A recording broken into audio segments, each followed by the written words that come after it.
menggunakan byproduct. Sumber proteinnya hewani tapi byproduct, dia nggak menggunakan meat.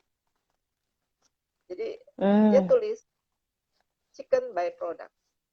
Jadi chicken byproduct bisa masuk bulu, bisa masuk ceker, kepala, kulit, gitu. Bukan meat. Tapi proteinnya protein hewani yang dicantumkan. Nah, itu bedanya. Jadi harga menentukan kualitas memang. Betul, betul, Bu. Jadi apa namanya, yang tertulis di situ mungkin sama ya, tapi dari mana asalnya itu berbeda gitu. Ada yang memang betul-betul dari dagingnya, ada yang mengambil dari ya itu, entah dari byproduct, bulunya, kakinya mungkin, kaki ayamnya gitu ya, kepalanya mungkin. Ada juga lemak, orang ditulis itu lemak Lemak, hewan. ya. Lemak hewan itu hewan banyak. Hewan apa kita nggak tahu gitu. Nah, itu. Dan kebanyakan tidak dicantumkan. Nggak dicantumkan. Dia bisa Iya. tulis animal fat, itu aja.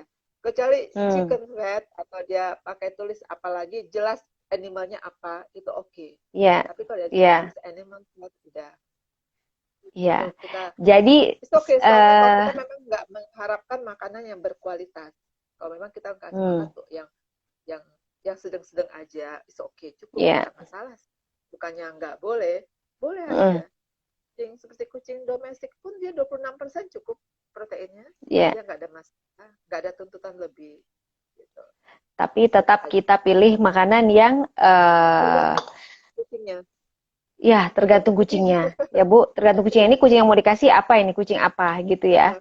Kucing memang pure breed dengan kebutuhan protein yang bagaimana, kalori yang bagaimana. Ya tergantung kita kenali dulu kucingnya. Ya. Baru kenali makanannya. Kebutuhan kucing ini apa, baru kita carikan makanan yang cocok untuk kucingnya. Ya, betul. Ya, harus rajin baca atau sharing. Sebenarnya rajin baca, Bu. Beli makanan kucing, rajin baca, tapi nggak tahu artinya. Iya, bisa jadi. Ini magnesium buat apa ya, gitu kan? Ini protein buat apa? Magnesium buat apa? Terus ada vitamin A, vitamin B, ini itu. Oh, jadi semakin sulit kata-katanya ya udah nggak kebaca deh. Ya, memang sebenarnya kalau dicari literaturnya ada kok. Memang perlu waktu sih. Harus rajin membaca ya Bu. Itu jadi ya teman-teman cat lovers. Jadi saya pun masih belajar gitu. Jadi salah satunya adalah dengan acara ini. Jadi kita sama-sama sharing belajar ya teman-teman. Ini ada yang tanya lagi. I'm cat lovers. Dia punya kucing yang pakannya full raw food. Apa ada efek samping nggak Bu dalam jangka panjang, mengingat pembuatannya kan ya kita tidak tahu sesteril apa gitu kan, misalnya daging dari supermarket kita beli sudah dalam posisi sudah digiling gitu kan. Nah, apakah itu aman untuk jangka panjang dan bagaimana untuk mengolah raw foodnya gitu Bu? Sebenarnya raw food orang punya pemikiran bahwa kucing itu kan dia di alamnya dia makan daging mentah gitu ya. Itu pemikiran dasarnya kenapa orang kasih raw food. Kenapa mesti dimasak gitu ya? Iya. Dan kedua, mereka itu adalah hewan domestikasi, sudah dipelihara dalam lingkungan manusia. Jadi dia sama seperti anak-anak jalanan atau anak nelayan, dia punya daya tahan tubuhnya lebih tinggi daripada anak kota gitu ya. Dia nggak masuk angin di pantai, nggak pakai baju, tapi anak kota kena angin puyuh sedikit aja deh. Itu bedanya. Jadi mungkin mereka sudah punya antibodi sehingga dia yang pasti kalau daging-daging yang nggak dimasak itu cacing-cacing udah pasti banyak.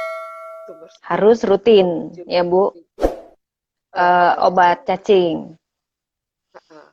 Yang kedua, dia nutrisinya nggak balance. Jadi kebutuhan kucing itu kan bukan hanya meat, bukan hanya protein, lemak, dan kalorinya, tapi Ya, dia banyak dibutuhkan yang lain-lainnya, seperti omega misalkan, dia kandungan omeganya untuk mata atau apa gitu kan, itu kan kita harus lihat lagi. Jadi itu kenapa bisa makan. didapat dari mana itu Bu? Kalau kandungan omega, kalau kita mau ambil dari bahan makanan yang alami gitu.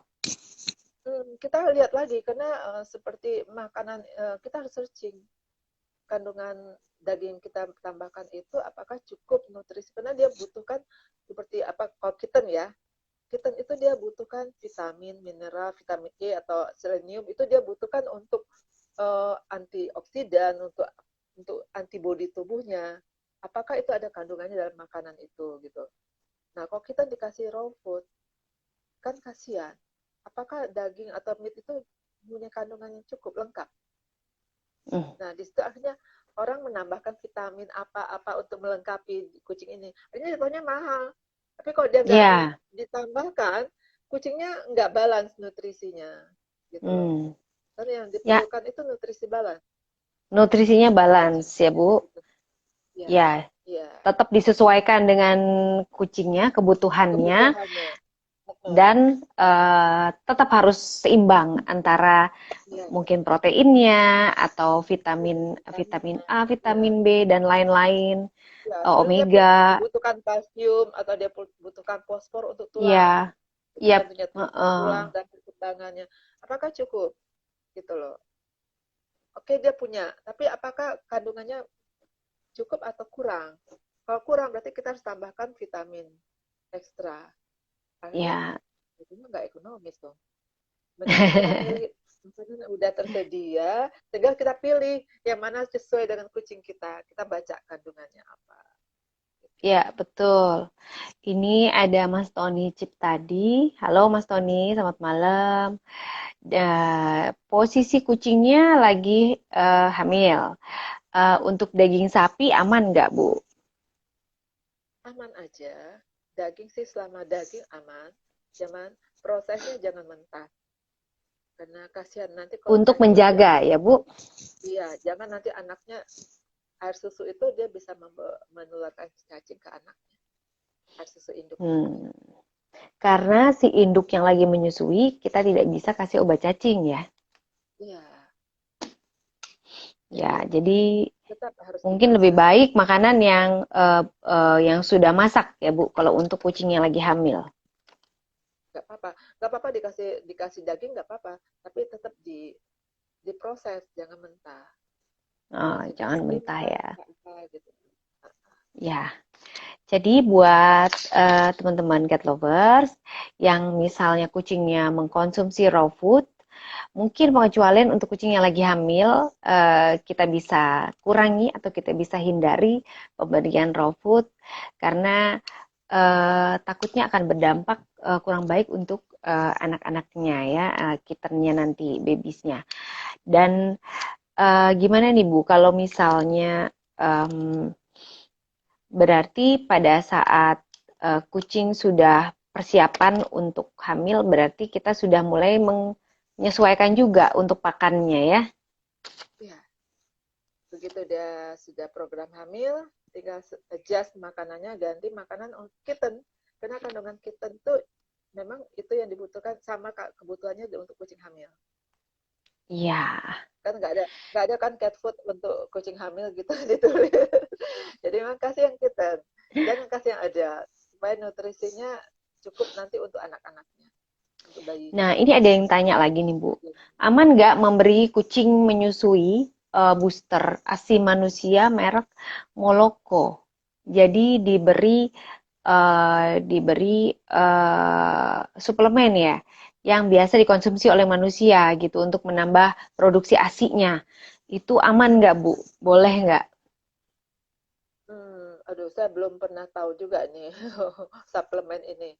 Apakah saya rasa sih sebaiknya untuk ASI itu terbentuk itu bukan pada saat itu langsung berdampak pada air susu ya, tapi Ya, sebelum masa dia hamil itu akan mempengaruhi air susunya. Gitu. Saya nggak tahu apakah bisa dampaknya langsung dia minum kemudian 2-3 hari kemudian air susu banyak, saya nggak tahu juga dengan apa nih tadi suplemennya, saya belum pernah dengar soalnya. Tapi saya lebih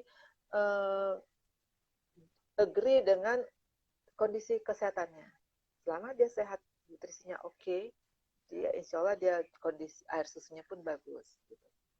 Ya. Kecuali dia salah genetik ya, salah genetik atau dia memang nggak bisa punya keturunan, otomatis dia memang air susunya nggak bagus. Gitu. Ya, biasanya itu teman-teman cat lovers itu ada beberapa yang suka trial and error, Bu. Jadi menggunakan misalnya obat-obatan atau suplemen yang untuk manusia digunakan untuk kucing. Ada beberapa yang mungkin memang bisa dengan dosis tertentu, tapi memang mungkin ada beberapa yang kurang efektif atau bahkan bisa berbahaya pemberiannya. Seperti ada beberapa obat yang memang tidak boleh diberikan untuk kucing ya Bu. Nah, sebenarnya kalau memang mau coba-coba siap dengan resiko aja. Mau coba-coba untuk kucing atau siap dengan resiko, itu pilihan kembali. Karena pilihannya kan kita sayang dengan kucingnya atau sayang dengan apanya nih? Kalau sayang kucing jangan jadi coba-coba deh, kasihan nanti. Ya, kalau sayang kucing jangan coba-coba ya teman-teman. Nah, ini ada pertanyaan juga. Mungkin kitten-kittennya ini jadinya cepat besar gitu. Ada pengaruh nggak dari pemberian produk merek tertentu kepada kucingnya? Akhirnya jadinya anaknya terlalu gede ya Pak ya, Pak Tony. Anaknya jadinya mungkin tulangnya lebih besar gitu. Ada pengaruh dari pemberian dry food nggak Bu? Dry food merek tertentu. Kalau saya rasa selama dia kandungannya oke, mungkin frekuensinya aja atau kuantitinya aja dikurangin. Kalau takut dia obesitas. Yang pasti kalau obesitas itu berisiko. Itu aja. Tapi kalau memang pertulangannya, jadi proporsional is okay. Nggak masalah. Tulangnya atau dengan ototnya itu berimbang, nggak masalah. Tapi jangan sampai terjadi obesitas. Kita paksakan misalkan Persia tuh jadi bulat banget gitu loh. Kita kan nggak lucu, jadi bukan lucu kasihan menderita gitu loh, lucu bukan lucu dilihat. Pasti nanti dia obesitas. Karena kucing juga ada kemungkinan dia gula loh obesitas. Iya betul Bu. Mungkin juga.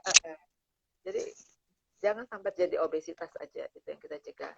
Kurangin kuantitinya, kurangin bisa kita cegah. Diet deh gitu kah ininya istilahnya mungkin didietkan gitu ya. Iya. Oke Bu, sebelum kita akhiri, Ibu ada pesan-pesan nggak buat teman-teman yang mungkin baru memelihara kucing atau teman-teman yang memang sudah menjadi breeder gitu? Ada pesan-pesan atau tips-tips apa nih Bu untuk perawatan kittennya? Sebaiknya biasakan untuk mencari referensi ya dari sumber yang akurat, karena itu tidak diragukan lagi. Jadi ada satu tulisan, kita jangan baca dengan satu tulisan itu aja. Baca 5 tulisan yang dengan masalah hal yang sama. Saya juga masih belajar juga sampai sekarang.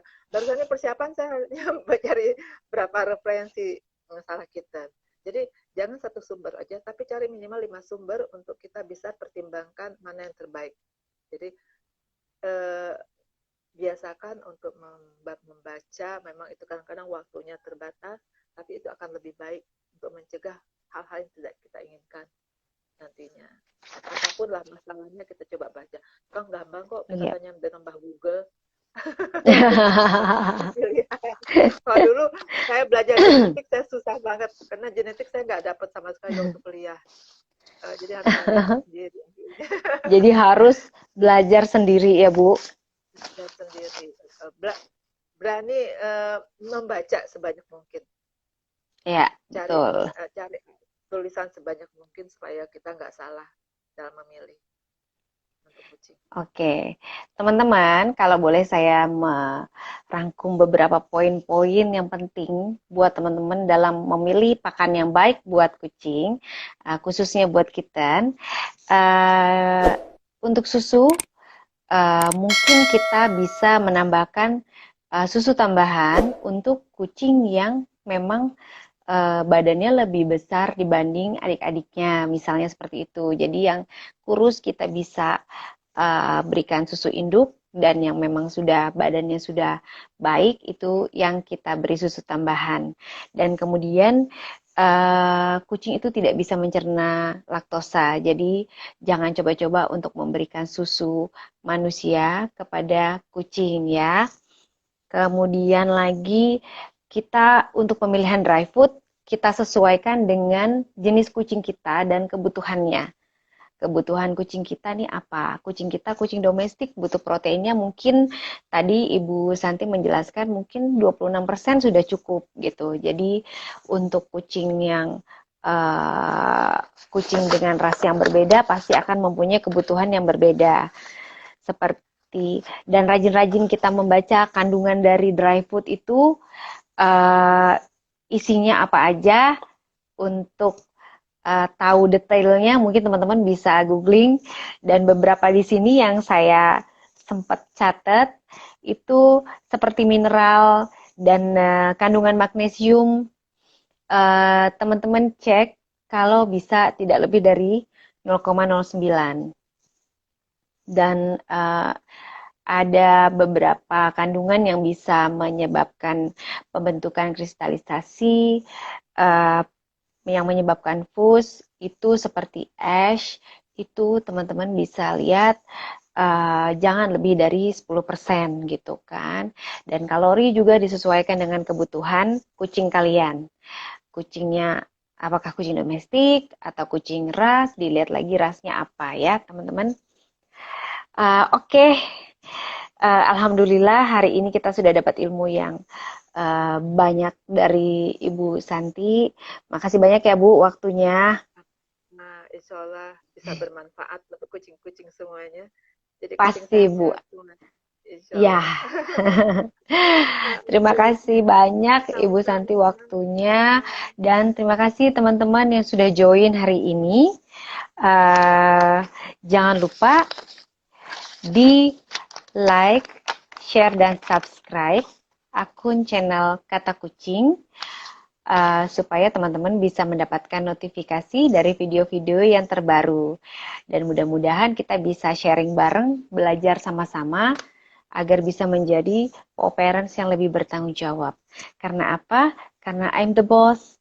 Kata siapa? Kata kucing. Oke, teman-teman, sampai ketemu lagi di acara Kata Kucing selanjutnya. Bye-bye. Thank you ya, Bu. Sama-sama, bye.